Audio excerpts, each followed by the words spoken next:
تعزیہ ایک ایسی شبیہ ہے جو امام حسین علیہ السلام کے روزے کی طرز پر تیار کی جاتی ہے۔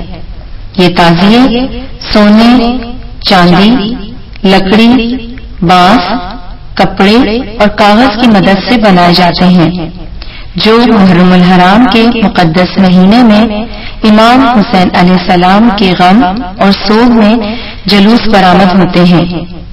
تعزیہ عربی زبان کا لفظ ہے اور اس کا مادہ عین زیر یہ ہے، جس کے معنی ہیں مصیبت میں صبر کرنا، تسلی دینا، پرسہ دینا۔ اسی لفظ سے عزا، تعزیت اور تعزیے کے الفاظ وجود میں آئے۔ برصغیر پاک و ہند میں تعزیے کی تاریخ تقریباً 600 سال پرانی ہے۔ کہا جاتا ہے کہ تعزیے کا آغاز امیر تیمور کے عہد سے ہوا اور رفتہ رفتہ اس کی شکل میں مختلف تبدیلیاں رائج ہوتی چلی گئیں۔ تیمور کے باپ دادا اسلام تو قبول کر چکے تھے، مگر تیمور کا تعلق صرف تلوار اور ملک پر ملک فتح کرنے سے تھا۔ وہ امام حسین سے گہری عقیدت رکھتا تھا اور جب بھی اسے موقع ملتا تھا وہ یوم عاشور کربلا میں گزارتا تھا۔ تاریخ بتاتی ہے کہ تیمور کو ایک سید عالم سے گہری عقیدت تھی اور وہ سید صاحب ہر سال تیمور کو تبرکات کے طور پر کچھ نہ کچھ پیش کرتے تھے۔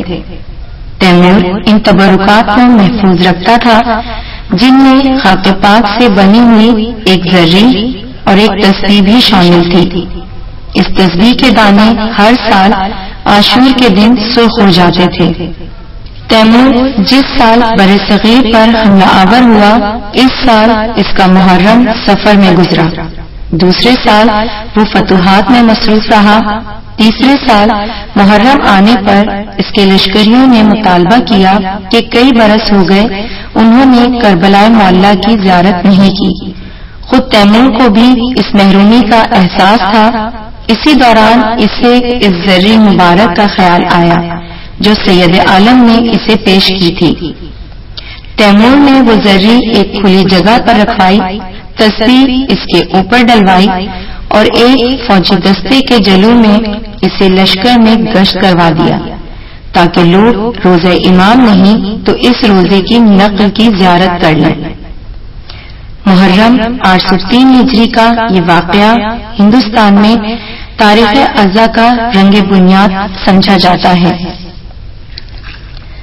اگرچہ اس واقعے کا کوئی تاریخی ثبوت موجود نہیں، لیکن تیمور اور تیمور کے اہل لشکر کی کربلا سے عقیدت مسلم ہے، اسی لیے اس روایت کو عموماً یقین کا درجہ دیا جاتا ہے اور دیگر شواہد بھی اس کی تصدیق کرتے ہیں۔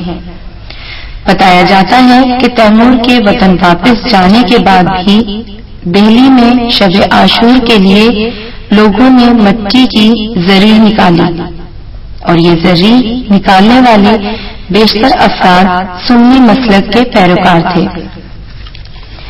اس کے بعد مٹی اور لکڑی کی زریوں کا رواج بڑھنے لگا۔ امیر تیمور زری کے سامنے ادب سے کھڑا ہوا تھا، لوگ بھی کھڑے ہونے لگے۔